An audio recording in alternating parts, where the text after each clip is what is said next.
And so, again, we can have a cultural discussion outside of the context of the Supreme Court.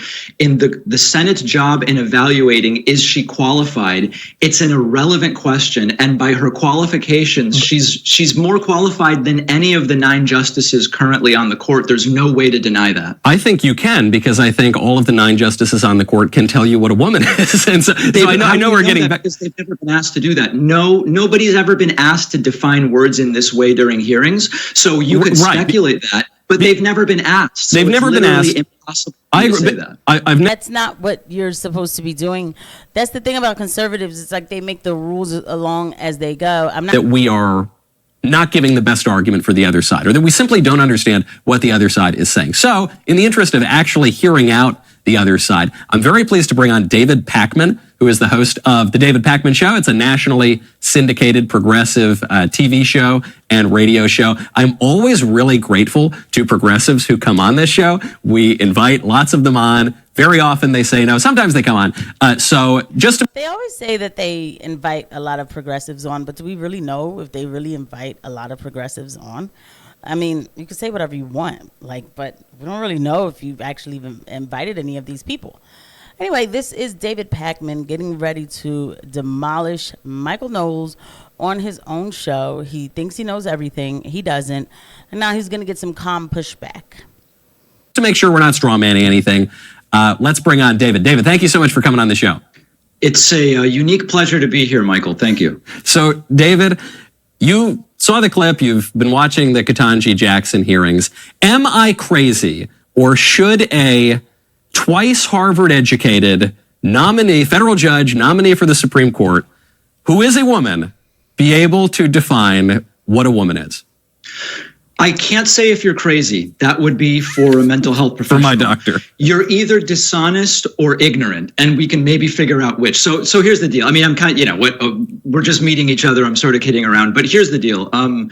There are no instances where, when issues come before the Supreme Court, it comes down to the dictionary definition of a word.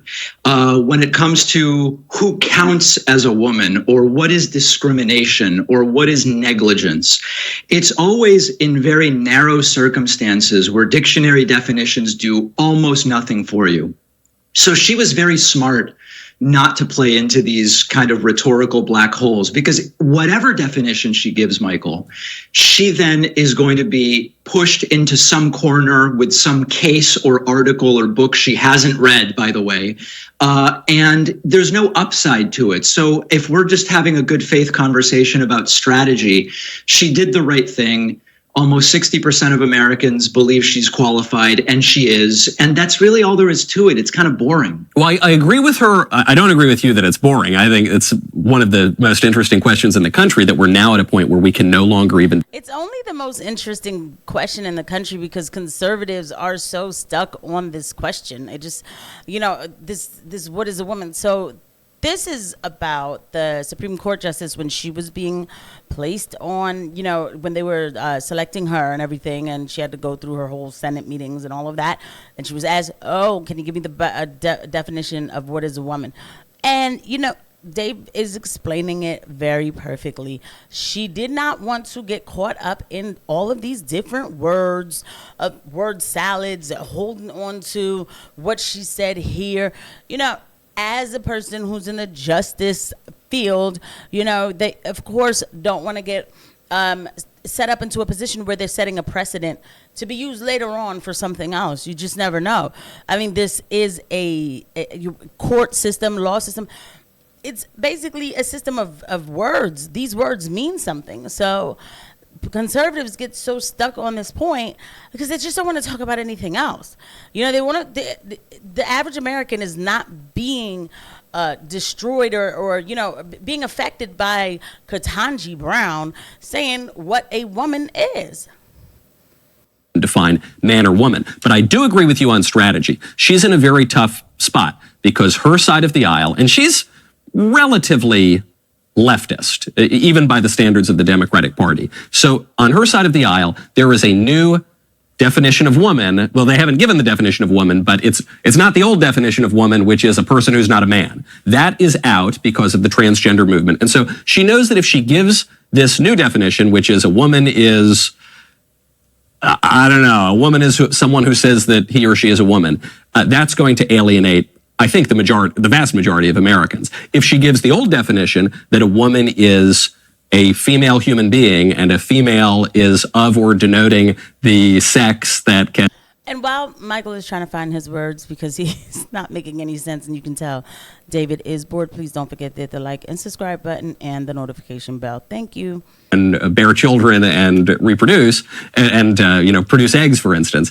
She knows that will alienate her base, and she knows that now is apparently controversial in the law after the Bostock decision, after other transgender decisions.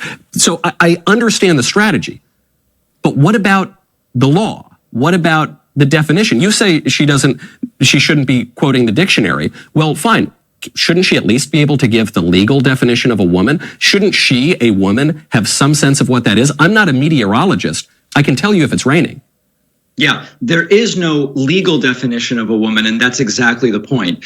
The point here is when it comes to the court is in a position or will be in a position or might be in a position to decide for the purposes of a particular set of facts based on a claim brought by someone who appeals a case about these issues. And so it's literally irrelevant to her job as a Supreme Court justice. And so, again, we can have a cultural discussion outside of the context of the Supreme Court.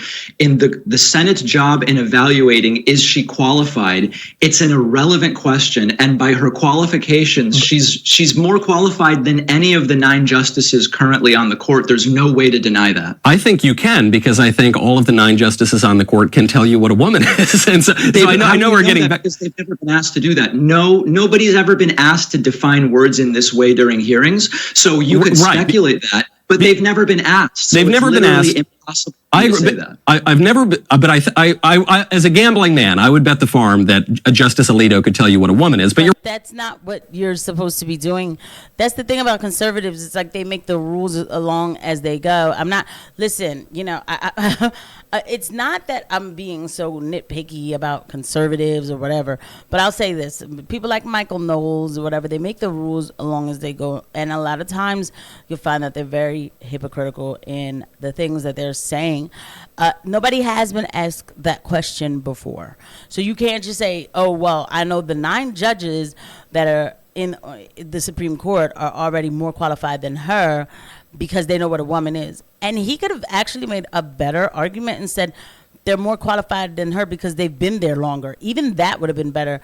But then he decided to go that route. They're obsessed with this conversation. You're right. They've never been asked because it's never been controversial before. But I want to get to a point you just made. You said there's no legal definition of a woman, but there must be, because there are legal protections specifically for women. So if we don't know what a woman is, then Title III thing and Title IX, and Title IX is quite controversial. Have a good faith conversation or one that's in some way productive, You're saying you and I, or you're saying Ketanji Jackson? You and I, yeah. I don't know if listen. The Republican senators obviously didn't want to have a good faith conversation. I was talking about you and I, Michael. Yes, well, I do want to. This is why I'm granting you you're making the point on political strategy. I totally grant you that. That was the right move for her to make if she wants to avoid it. But then bring up Title IX. There are legal protections for women. This is coming before the court. It's come before the court in the last term. There are going to be a lot more cases coming before the court coming up. It seems extraordinarily relevant that we know what this woman thinks of these issues and of a basic question of biology and human nature. What is a woman? I don't think that's a bad faith question for the senators or for me to ask. No, it's not necessarily bad faith, but we have to be able to, what I hope are reasonable people, Michael, understand that in the context of her role as a Supreme Court justice, it doesn't come down to a biological opinion. can you at least grant that piece? Well, That it's true that for what the Supreme Court decides, these are narrow issues where when it comes to Obamacare's constitutionality, which Amy Coney Barrett never, refused to weigh in on, or with all of these things, these are really narrow legal decisions, and there is no way in which a dictionary definition of terms does anything for us. Well, it might do something, but I grant your point a little bit, except that Marcia Blackburn didn't ask for the biological definition or the dictionary definition. That's what Ketanji Jackson added. She said, I'm not a biologist. But all Marcia Blackburn asked was, just tell me what a woman is from a legal perspective, a constitutional perspective, a philosophical, whatever. That's literally not what Marcia Blackburn said. I would encourage you to pull the clip and identify the time at which she said that. She said she didn't mention biology and she didn't mention the dictionary. She said, but you just asserted that she said she wanted the legal and philosophical. She never said No, I didn't say that. I said I just said Marcia Blackburn asked for the definition, any sort of definition that Ketanji Jackson could give of woman. She didn't specify biology. Now you're backtracking. I'm not backtracking at all. That's dishonest now. I'm not back. How am I backtracking? No. Hold on a second. Let's be clear. 30 seconds ago, you said Marcia Blackburn didn't ask for the biological. She asked for the legal. No, I didn't. Let me finish the sentence. Okay, but you're misrepresenting what I said. No, I'm not. I would encourage the audience to rewind. I would encourage that. I would encourage that as well. But first, but can I even get it out? Sure, or is sure. It's okay. The problem with what you just did, Michael, is you just said Blackburn asked for the legal definition, and I said no, she didn't. And you said no, that's true. She actually just asked for the definition. I'm sorry. Well, then if either you misheard or it seemed that I misspoke, I'll be very clear. Marcia Blackburn just said, what's the definition of a woman? She didn't specify anything else. Now, you then said that biology has no place here, or that the dictionary definition has no place, but that's not what Marcia Blackburn asked for. She just asked a simple question. Understand that in these Supreme Court hearings, the senators can ask the questions however they want, and the nominees can answer them however they want. Or not. There you go. And that's it, because my goodness, first of all, this is supposed to be a dialogue. This is supposed to be a conversation between two people. And Michael spends the whole time talking, literally spends the whole time talking. David can barely get a word in edgewise, but he is very assertive and able to say, hey, wait a minute. No, that's not what you said before. This is what you said. And they can ask questions and the person can answer how they want to. Point blank period, that's it. Because at the end of the day, the fact, again, that this is like the biggest topic for conservatives is like insane, considering what's going on in our country, considering the problems that we have, considering the problems that we're causing, across the globe. This is the topic always on their mind. It is insane.